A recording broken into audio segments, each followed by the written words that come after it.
Dalam membangun pikiran dan persepsi positif dalam diri, harus selalu disertai dengan kesadaran dan kewaspadaan yang aktif. Hal ini adalah cara yang paling ideal yang harus kita terapkan dalam menjalani aktivitas kehidupan nyata.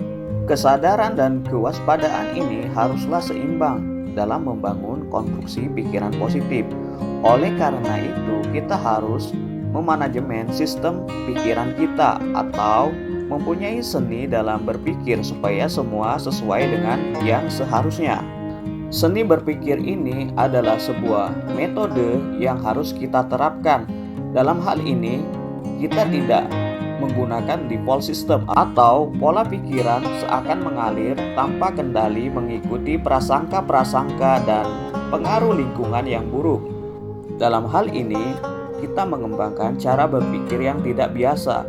Ini adalah proses penciptaan kekuatan-kekuatan daya kreatif yang ada dalam diri. Ini adalah langkah mengembangkan, menyeimbangkan pikiran dan persepsi. Membuka kemungkinan yang baru setelah persepsi kita pada energi dan frekuensi yang tinggi, kita dapat mengembangkan pola pikir yang bersifat teknis dalam menghadapi fakta realita yang akan kita temui dalam momen kehidupan. Proses berpikir ini di mana kita mulai berpikir, mengevaluasi, menganalisis, menerapkan, memahami, dan mengingat, dan pada ujungnya menciptakan sesuatu yang baru, baik gagasan, ide, maupun belief system yang baru. Kekuatan terbesar dalam mengubah kenyataan hidup kita sekarang adalah pikiran dan rasa kita. Jika kedua ini koheren, maka kita bisa melampaui semuanya. Dalam penerapan seni berpikir, ada seseorang psikolog yang menciptakan sebuah metode berpikir yang sangat unik. Edward de Bono menyebut Six Thinking Hat atau 6 topi berpikir. Dalam penjelasan Edward de Bono, bahwasanya dia menganalogikan topi sebagai fungsi-fungsi dalam setiap kemampuan berpikir individu. Dari keenam topi tersebut memiliki warna berbeda-beda dan juga fungsinya. Dimulai dari warna putih, ini terkait informasi, memfokuskan pada data yang tersedia dan data yang diperlukan. Melalui data dan informasi tersebut, kita dapat mempelajari dan menganalisis situasi dan kondisi.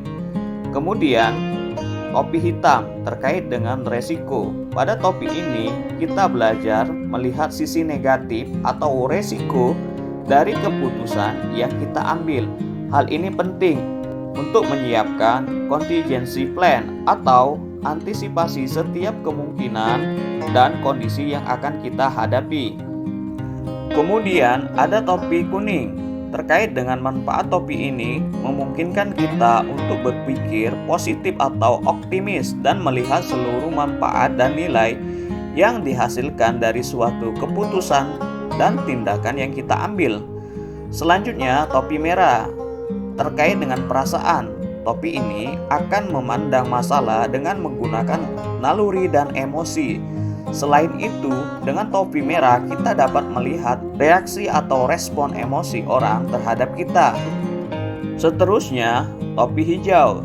Terkait dengan kreativitas atau solusi kreatif, topi hijau mendorong kita untuk mengembangkan daya pikir imajinatif, lateral, dan thinking out the box sehingga dapat menemukan solusi-solusi yang kreatif dan benar-benar berbeda. Yang terakhir ada topi biru.